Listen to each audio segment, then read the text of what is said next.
بسم الله الرحمن الرحيم. السلام عليكم ورحمة الله وبركاته. soo dhawaada asxaabta isku soo noqod wacan. maanta waxaan qaadanaynaa 5 jumladooyin oo aad muhiim u ah. dhegeysi wacan ila soco. jumlada koowaad, your button galuuskaaga is undone, wuu furan yahay. so sidaa darteed do it up, xero. Your button is undone, so do it up. galuuskaagi wuu furan yahay, sidaa darteed xero. jumlada labaad, please fadlan let me get an helo a secure amaan from you, adiga aan kaa helo. Please let me get a secure from you. fadlan amaan aan kaa helo.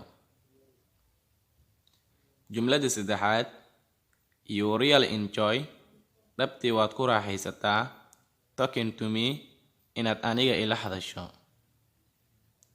You really enjoy talking to me, dhabtii waad ku raaxaysataa inaad aniga ila hadasho.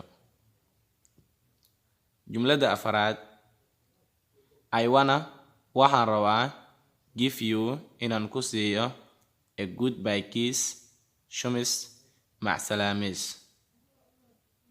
I wanna give you a goodbye kiss. waxaan rabaa inaan ku siiyo shumis, macsalaamis. jumlada shanaad, take a joke, kaftan u qaado, for whatever I say, wax kasto aan dhaho. Take a joke for whatever I say, wax kasto aan dhaho, kaftan u qaado.